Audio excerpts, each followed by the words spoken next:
Online पैसे transfer करने के लिए IMPS, RTGS, NEFT और UPI का इस्तेमाल किया जाता है, लेकिन इनके बारे में काफी सारे लोगों को पता नहीं होता है। सो आज के इस वीडियो में मैं आपको बताने वाला हूं IMPS, NEFT, RTGS और UPI क्या होता है और इनका इस्तेमाल कैसे किया जाता है। तो चलिए शुरू करते हैं।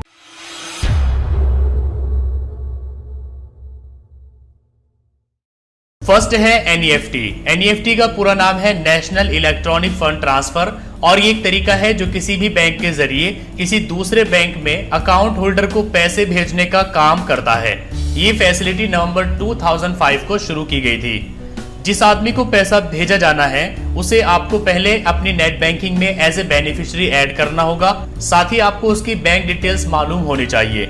इसके तहत बेनिफिशियरी अकाउंट होल्डर का नाम, अकाउंट नंबर और जिस ब्रांच में उसका अकाउंट है उसका IFSC कोड आपको पता होना चाहिए। एक बार जब आप नेट बैंकिंग में बेनिफिशियरी को ऐड कर देते हैं तो उसके बाद आप NEFT से ट्रांसफर कर सकते हैं। NEFT से आप 1 रुपए से लेकर 25 लाख रुपए तक ट्रांसफर कर सकते हैं। NEFT की टाइमिंग है रोजाना सुबह 7 बजे से लेकर शाम 7 बजे तक। इस बीच में आप कभी भी NEFT कर सकते हैं। अगर आप इसके बाद या इससे पहले NEFT करेंगे तो वो अगले वर्किंग डे में ही प्रोसेस होगी। NEFT से पैसे भेजने में 3 घंटे तक का टाइम लगता है, कभी कभी इससे ज्यादा टाइम भी लग जाता है। बात करते हैं NEFT के चार्जेस की। अगर आप NEFT के जरिए 10,000 रुपए तक किसी को सेंड करते हैं तो उसमें आपसे ₹2.50 प्लस सर्विस टैक्स चार्ज किया जाता है। अगर आप किसी को 10,000 रुपए से लेकर 1 लाख रुपए तक ट्रांसफर करते हैं तो उसमें आपसे ₹5 प्लस सर्विस टैक्स चार्ज किया जाता है। अगर आप किसी को 1 लाख रुपए से लेकर 2 लाख रुपए तक ट्रांसफर करते हैं तो उसमें आपसे ₹15 प्लस सर्विस टैक्स चार्ज किया जाता है। और अगर आप किसी को 2 लाख रुपए से लेकर 5 लाख रुपए तक ट्रांसफर करते हैं तो उसमें आपसे ₹25 प्लस सर्विस टैक्स चार्ज किया जाता है। और अगर आप किसी को 5 लाख रुपए से ज्यादा NEFT के जरिए ट्रांसफर करते हैं तो उसमें आपसे ₹25 प्लस सर्विस टैक्स चार्ज किया जाता है। सेकंड है RTGS। RTGS का फुल फॉर्म होता है रियल टाइम ग्रोस सेटलमेंट। ये एक कंटिन्यूअस रियल टाइम प्रोसेस है फंड सेटलमेंट का, जिसमें फंड्स को इंडिविजुअली और ऑर्डर बाय ऑर्डर के बेसिस पर बिना नेटिंग के एक अकाउंट से दूसरे अकाउंट पर भेजा जाता है। अगर मैं आपको सिंपल सी भाषा में बताऊं तो ये एक ऐसा ऑनलाइन बैंकिंग मेथड है जहां की पैसे को एक बैंक से दूसरे बैंक तक बिना किसी वेटिंग पीरियड के भेजा जाता है। RTGS आप ऑनलाइन भी कर सकते हैं और आप ऑफलाइन भी कर सकते हैं। ऑनलाइन मेथड के लिए पहले आपको अपनी इंटरनेट बैंकिंग में RTGS के लिए बेनिफिशियरी ऐड करना होगा। बेनिफिशियरी ऐड करने के लिए जिसको आप पैसे ट्रांसफर कर रहे हैं उसका नाम, उसका अकाउंट नंबर और उसकी ब्रांच का IFSC कोड पता होना चाहिए। आप बेनिफिशियरी ऐड करेंगे, उसके बाद बेनिफिशियरी एक्टिवेट हो जाएगा तो आप RTGS के जरिए किसी को भी पैसे सेंड कर सकते हैं। NEFT में पैसे ट्रांसफर करने की कोई लिमिट नहीं है, आप कम से कम 1 रुपया भी ट्रांसफर कर सकते हैं। लेकिन RTGS में पैसे ट्रांसफर करने की मिनिमम एक लिमिट है, यानी कम से कम 2 लाख रुपए आप RTGS के जरिए ट्रांसफर कर सकते हैं और ज्यादा की कोई लिमिट नहीं है। बात करते हैं RTGS के चार्जेस की। तो अगर आप 2 लाख रुपए से 5 लाख रुपए के बीच में ट्रांसफर करते हैं तो ₹30 पर ट्रांजैक्शन प्लस सर्विस टैक्स आपसे लिया जाएगा। और अगर आप 5 लाख रुपए से ज्यादा ट्रांसफर करते हैं RTGS के जरिए तो आपसे ₹55 प्लस सर्विस टैक्स चार्ज किया जाएगा। RTGS की टाइमिंग शुरू होती है सुबह 9 बजे से शाम 4:30 बजे तक और सैटरडे को सुबह 9 बजे से दोपहर 2 बजे तक। थर्ड है IMPS। IMPS का फुल फॉर्म है इमीडिएट पेमेंट सर्विस। इसे हम हिंदी में कह सकते हैं तत्काल भुगतान सेवा। IMPS एक ऐसा बैंकिंग पेमेंट सिस्टम है जिसके तहत आप रियल टाइम में पैसे को एक अकाउंट से दूसरे अकाउंट में ट्रांसफर कर सकते हैं।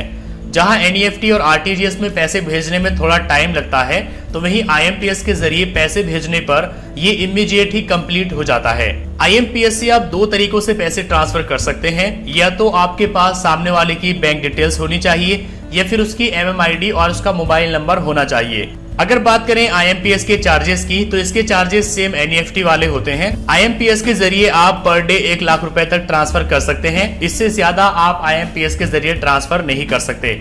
IMPS की टाइमिंग 24 आवर्स है, आप 24 घंटे में कभी भी IMPS के जरिए पैसे ट्रांसफर कर सकते हैं। फोर्थ है UPI। UPI का पूरा नाम है यूनिफाइड पेमेंट इंटरफेस। ये एक ऐसा तरीका है जिसकी मदद से आप किसी भी टाइम अपने अकाउंट से किसी को भी पैसे ट्रांसफर कर सकते हैं। UPI को शुरू करने की पहल MPCI की तरफ से हुई है। MPCI का पूरा नाम है national payment corporation of India.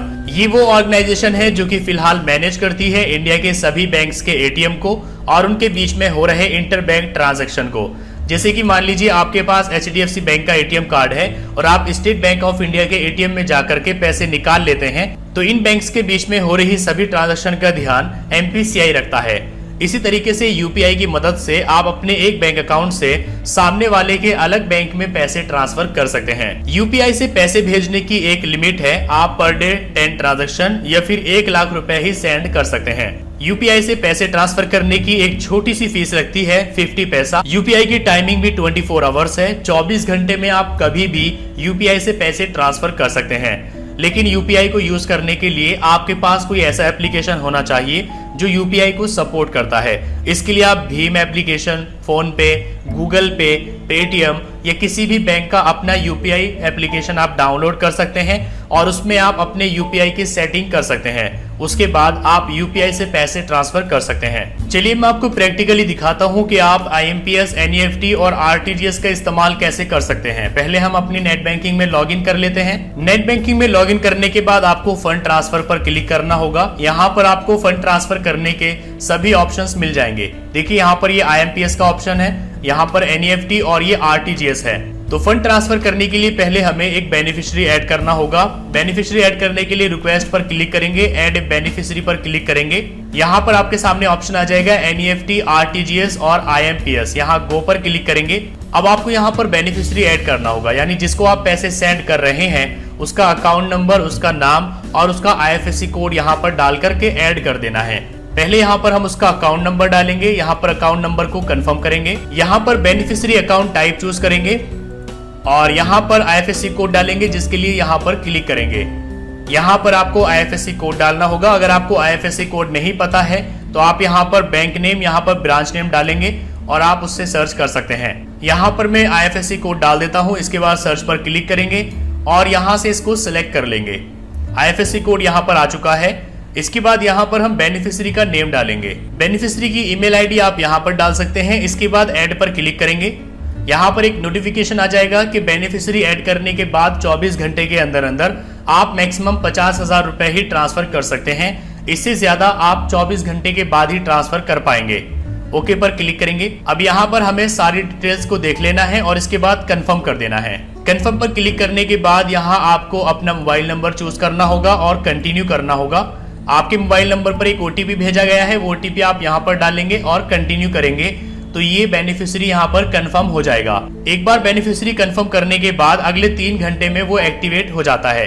Activate होने के बाद वो आपको यहाँ इंक्वायरी में मिलेगा।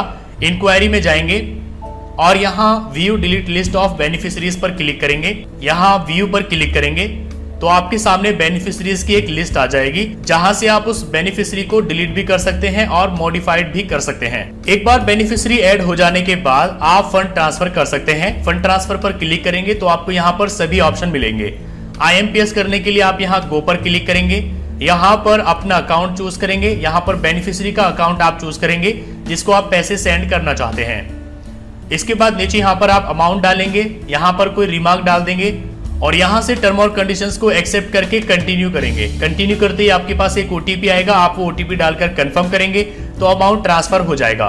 IMPS आप 24 घंटे में कभी भी कर सकते हैं और आप एक दिन में IMPS के जरिए 1 लाख रुपए तक ट्रांसफर कर सकते हैं। दूसरा है यहाँ पर NEFT। अगर आप NEFT के जरिए पैसे ट्रांसफर करना चाहते हैं तो गो पर क्लिक करेंगे। सेम प्रोसेस रहेगा। यहाँ पर आप अपना बैंक अकाउंट नंबर चूज करेंगे, यहाँ पर बेनिफिशियरी का नेम चूज करेंगे, नीचे आएंगे, यहाँ पर अमाउंट डालेंगे जो आप ट्रांसफर करना चाहते हैं और नीचे यहाँ पर आप डिस्क्रिप्शन डालेंगे, कोई भी एक रीजन आप क्यों ट्रांसफर कर रहे हैं और नीचे यहाँ पर आप ट्रांसफर नाउ पर क्लिक करके इसको अभी ट्रांसफर कर सकते हैं और आप यहाँ पर इसको शेड्यूल भी कर सकते हैं कि बाद में ये ट्रांसफर हो जाए। यहाँ पर आप एक ऑप्शन चूज करेंगे, मोबाइल नंबर या ईमेल आईडी। यहाँ पर बेनिफिशियरी का मोबाइल नंबर डाल देंगे, उसके पास कंफर्मेशन मैसेज चला जाएगा। इसके बाद यहाँ एक्सेप्ट करेंगे और कंटिन्यू पर क्लिक करेंगे। कंटिन्यू पर क्लिक करने के बाद आपके पास एक OTP आएगा, आपको वो OTP डालना है और कंफर्म कर देना है। आपकी NEFT कंप्लीट हो जाएगी। NEFT के जरिए आप 1 रुपए से लेकर 25 लाख रुपए तक पर डे ट्रांसफर कर सकते हैं। NEFT आप सुबह 7 बजे से लेकर शाम के 7 बजे तक कर सकते हैं। तीसरा ऑप्शन है यहाँ पर RTGS का। आरटीजीएस करने के लिए भी आप गो पर क्लिक करेंगे, यहां से अकाउंट चूज करेंगे, बेनिफिशियरी यहां से आप चूज कर लेंगे, पैसे किसको सेंड करना चाहते हैं। इसके बाद यहां पर आप अमाउंट डालेंगे। आरटीजीएस में आपको ध्यान रखना है कि आप 2 लाख रुपए से कम ट्रांसफर नहीं कर पाएंगे, तो कम से कम आपको यहां पर 2 लाख रुपए ट्रांसफर करने होते हैं। ज्यादा की कोई लिमिट नहीं है, आप जितने चाहे उतने ट्रांसफर कर सकते हैं। यहाँ पर एक डिस्क्रिप्शन देंगे और यहाँ एक्सेप्ट करेंगे और कंटिन्यू करेंगे। कंटिन्यू करते ही आपके पास ओटीपी आएगा, आप वो ओटीपी डालेंगे, सबमिट करेंगे तो आपकी आरटीजीएस यहाँ पर कंप्लीट हो जाएगी।